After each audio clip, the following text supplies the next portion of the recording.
This is a pandemic of the unvaccinated. President Biden reiterates his position as he hands down an executive order requiring vaccines for a majority of federal workers. Response from the community.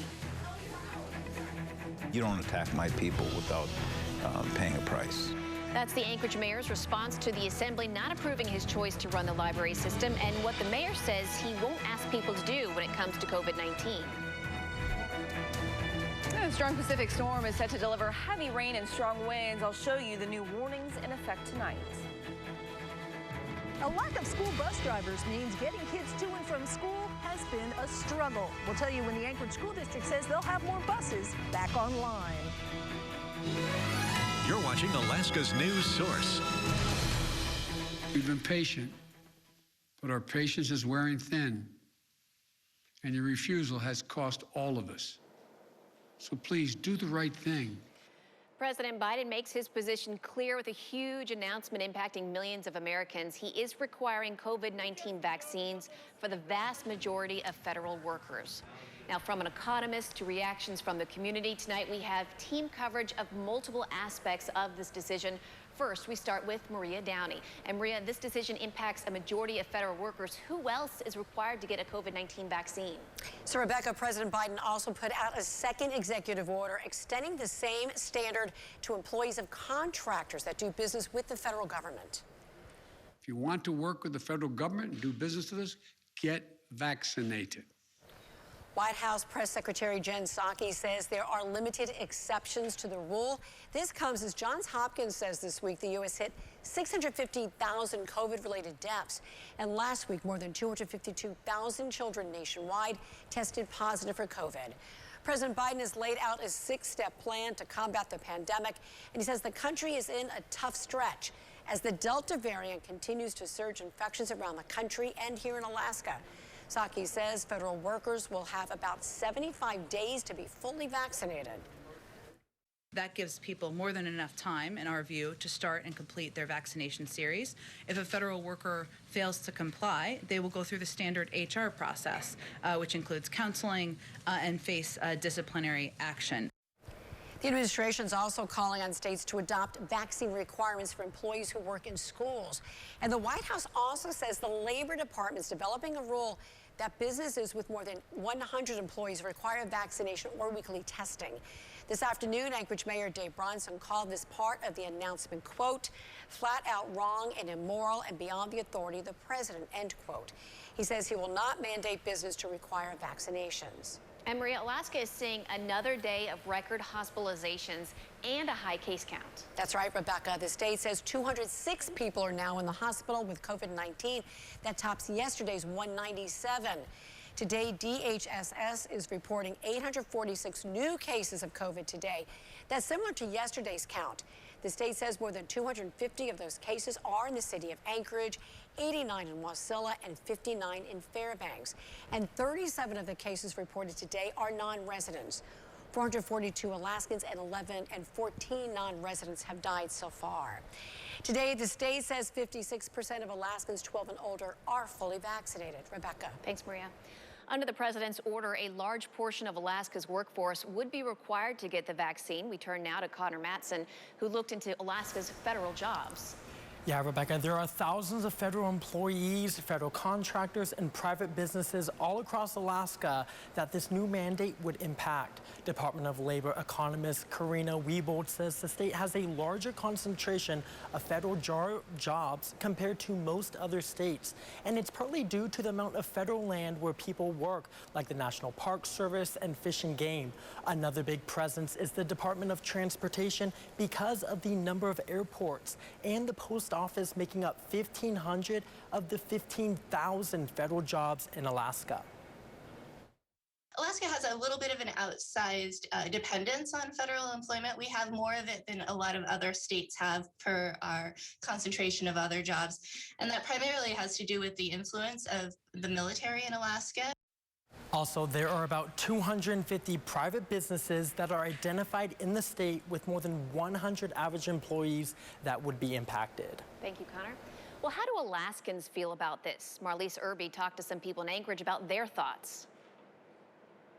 That's right. We know this is a hot topic, so we wanted to find out what people thought of this proposal by President Biden. While I was out, many people I talked with were against the vaccine being mandated to millions of people. Some felt it wasn't the right of the government to make a mandate, and some said it should be a person's choice. But some said that it wouldn't hurt to make this mandate to help save lives. I'm a federal worker. I'm a contractor. Now he's backing me into a corner where I have to get vaccinated. I really don't like it. I think it's a smart idea. I mean, if you look at all the science verifies that the vaccine is making progress in stopping these diseases. But no matter which side people chose, they were very passionate about it. I'm sure they were. An active day for the Anchorage Police Department. The intersection of 5th Avenue and Airport Heights reopened in the last 45 minutes after it was closed for hours following multiple crashes with injuries. Police say all injuries look to be non-life-threatening. APD detained the driver it says was at fault. But this was not the first major police presence in Anchorage today. Officers responded to a shooting in Mountain View immediately before the crash. APD says a woman was taken to the hospital after a non-life-threatening gunshot to her lower body. Police think it happened outside near the 100 block of North Hoyt Street. Officers are still investigating the motive. And an Anchor Point man is indicted for shooting an Alaska State Trooper at the end of last month. It happened outside of the Warehouse grocery store in Anchor Point on the Sterling Highway. 6-year-old Brett Herrick is facing attempted murder, assault, and escape charges. Well, from record heat to new warnings for dangerous seas, active weather continues across the state tonight.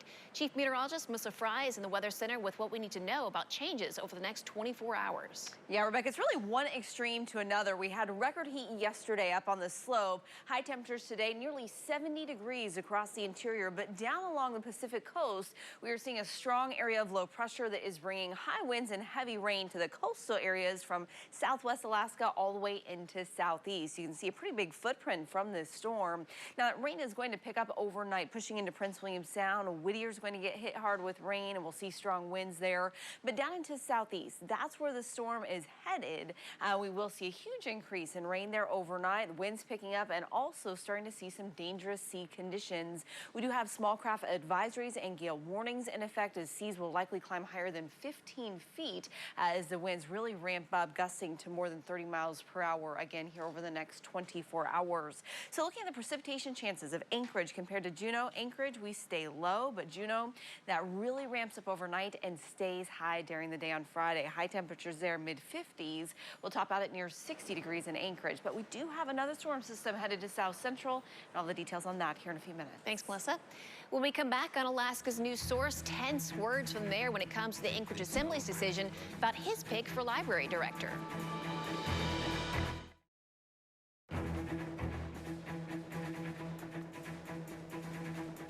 The Assembly moves closer to a plan for a winter homeless shelter. New dates and a narrowed list of possible sites being released today. Robert McNeely joins us with more details. Rebecca, 2 Assembly meetings took place today. The first focused on COVID mass care extension, featuring 2 Bronson administration amendments that will be presented at the September 14th regular meeting.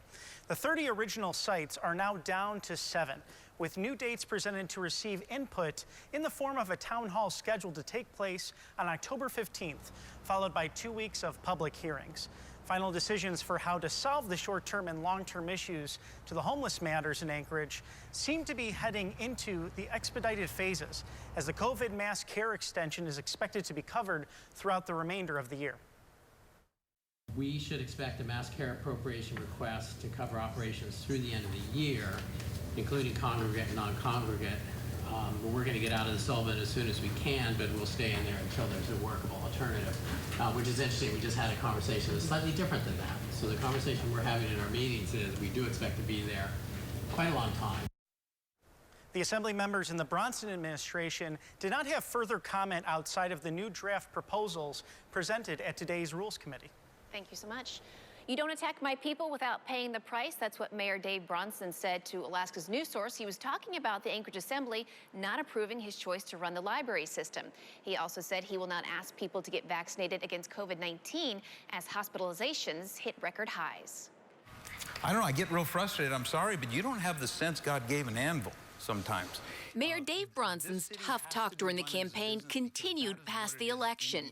This time, his harsh words are directed at 7 assembly members who did not confirm his choice to lead the library. But at least I now know who I have to deal with and how. And that's actually a good piece of information, because the irrationality of not confirming Sammy Graham was way beyond the pale. And you don't attack my people without paying a price. Susan LaFrance, who represents South Anchorage, is one of the 7. Well, it's surprising and disappointing. The Assembly has unanimously confirmed 14 of Mayor Bronson's appointees. So that's 14 out of 15 unanimously confirmed appointments. We don't always get exactly what we want. The mayor also says despite rising COVID cases and record high hospitalizations, he won't ask people to get vaccinated or wear a mask. According to the state, in Anchorage, more than 30% of the people in ICU beds have COVID. For me personally, I make my own health care decisions. I don't make those decisions for anyone else. I don't compel people to get vaccines. If they want to, I support that. If they don't, I support that as well. LaFrance says the mayor should be doing more. There's more that can be done, and I believe that if the mayor would urge people to wear a mask, get vaccinated, that would help. The mayor says there is nothing he can do to help the hospitals. I don't know what I can do. They're private enterprises. They're the ones that determine how many beds they have and how many staff they have. I don't micromanage hospitals. I've got enough on my plate right now. Such as an ongoing pandemic that some members of the Assembly say Bronson could be doing more to fix. When we come back, a difficult situation for the Anchorage School District. Parents, schools, drivers, it's just a bad situation all around. It needs bus drivers still. How many the district is lacking and how long until they think they'll have enough? And more rain and wind is on the way, but other parts of the state potentially setting new records for heat. I'll have the forecast. But first, take a look at your daylight amounts for today, September 9th. We're at 13 hours, 26 minutes. We lose 5 minutes and 39 seconds, bringing that sunset to 8:39.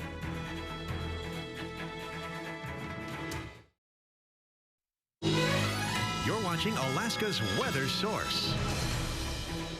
Well, I want to show you the winds that we're going to see increasing here across the state. Some of us already seeing some strong wind gusts today. You don't have to be a meteorologist to see where the center of this storm is. Strong area of low pressure there in the northern Pacific, already bringing in wind gusts of 49 miles per hour in Kodiak. We're starting to see those winds picking up in Yakutat and Sitka as well. Even here in Anchorage, we've seen some breezy conditions up to about 20 miles per hour here locally. And then we've also seen some strong winds out west through Cold Bay. That area of low pressure is moving to the east, and it's going to take the wind and the rain with it, but we still have tonight to get through. So closer to the center of this storm, we're going to see heavier rain in Seward pushing into Prince William Sound overnight tonight. Whittier likely seeing wet conditions, and then we'll see it pushing further to the east from there.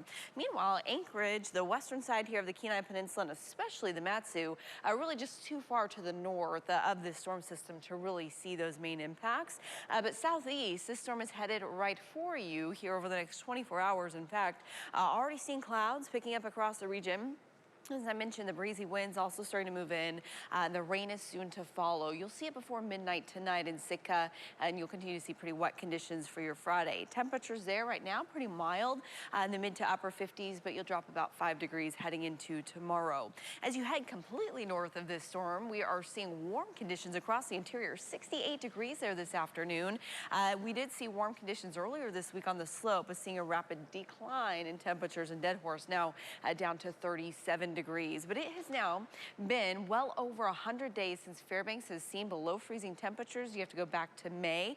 We potentially will break the record for the longest stretch of days above freezing Fairbanks later this week, something I'll be keeping a close eye on. But this area of low pressure, again, it is headed to the east, so we'll continue to see that rain tonight for Prince William Sound, for Seward, and then it moves into southeast from there, and you'll continue to see wet conditions for your Friday, even lingering into Saturday. Now, back in South Central, once this storm is gone, on.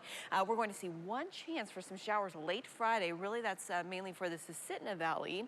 And then we'll get back to dry, even mostly sunny conditions just in time to kick off the weekend on Saturday. So you do have that to look forward to. But I want to show you these rainfall totals. Again, for South Central Anchorage, Wasilla, Kenai, we're really not in the mix with this one. Seward, 1/1800ths of an inch. Whittier, though, 1/2 of an inch, and about 1/4 of an inch in Cordova, and even heavier rain when you head down into southeast, along with those breezy winds. Out of the southeast, gusting as high as 40 miles per hour for Sitka and Yakutat, a little bit lighter inland, but it'll be breezy, and you'll see the rain tomorrow with high temperatures in the mid to upper 50s. For the Kenai Peninsula, scattered showers continue tomorrow, highs back up near 60, mid to upper 50s through Prince William Sound, wet and windy in Whittier and in Cordova. But further north, Golcana, you get the sunshine and the warmer temperatures. Chances for showers in the second half of the day for the valley. High temperatures for you back up near 60 degrees. Just a chance for showers tomorrow evening in Anchorage. We also get back close to 60. Now again, we have that chance for showers late Friday, but Saturday still bright, sunny, high temperatures in the low 60s. The next storm, though, already on the way for Sunday night. That'll bring us some wet conditions leading into next week. I do expect those showers to linger Monday and Tuesday, but looks like we'll get another break, Rebecca, Wednesday into Thursday. On Alaska's news source, trouble getting into Anchorage's kids into the classroom. Everybody's having a rough time at it. I'm super empathetic for the situation. The Anchorage School District is still looking for bus drivers, how many they need, and when they think the situation will get better. You're watching Alaska's news source. Well, we've been reporting about labor shortages at the Anchorage School District. One of the biggest needs right now is for school bus drivers. Lauren Maxwell tells us how many they need and when they expect to find more. Even before the school year started, the district says they were down at least 50 drivers. They just couldn't hire people. Still, they were managing until COVID caught up with them. The district was already trying to do more with less, consolidating routes with low ridership, having drivers make double runs. It was working, but not well. The problem there is that we were bringing kids to school late. It was not optimal, but it was meeting the mission. That changed about 2 weeks ago when 14 drivers turned up positive for COVID. The district was forced to suspend some routes temporarily and tell parents they'd have to get their kids to school themselves. So it's been a huge impact on all of us. Transportation Director Heather Phillips says she sympathizes with just about everyone.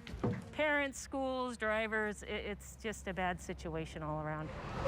Families impacted by the rolling route suspensions are looking at 3 weeks of providing transportation themselves, while drivers who are at work are doing more. A lot of shortage of staff and the doubling of some of the routes that some of the drivers have to take on. So that is kind of a little bit stressful. Phillips says she's hopeful things will improve. She's also encouraging the public to apply. It's a great program. It's wonderful to work with the kids, and it's rewarding. She says they need a lot more people to do this important job well. Now, the district says there is some light at the end of the tunnel. They have several drivers that are currently in training, and they hope to get a few more from other companies. So with any luck, they'll be able to go back to their regular schedules by the end of October. For Alaska's news source, I'm Lauren Maxwell. When we come back, the storms are stacking up. Melissa's back after the break with a detailed look at what we can expect this weekend. We're less than 48 hours away from the 20th anniversary of the 9/11 terror attacks. Joining us in studio, Mike Ross and Beth Verge. I understand you're working on a remembrance story for tonight.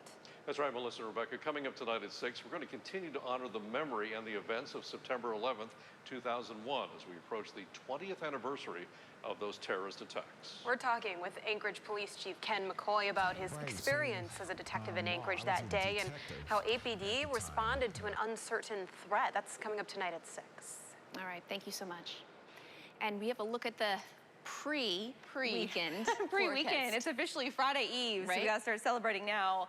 We do have, again, the storm that's moving from the southern parts of South Central into Southeast. So if you're in those areas, do be prepared for the wet and windy conditions. But in Anchorage, we'll see just chances for showers tomorrow night. You also see those chances in the valley. High temperature still near 60 degrees, but we are kicking off the weekend Saturday with mostly sunny skies, high temperatures in the low 60s. We will see overnight lows dipping into the mid-40s this weekend, so be ready for that if you're headed out early Sunday. Otherwise, the next storm gets here Sunday night. We'll see that rain into Monday, likely lingering into Tuesday as well. Also, a change next week with those high temperatures settling down into those mid to upper 50s, even falling into the mid-40s overnight, so we'll be a little bit cooler. All right, that's all the time we have. Have a great evening.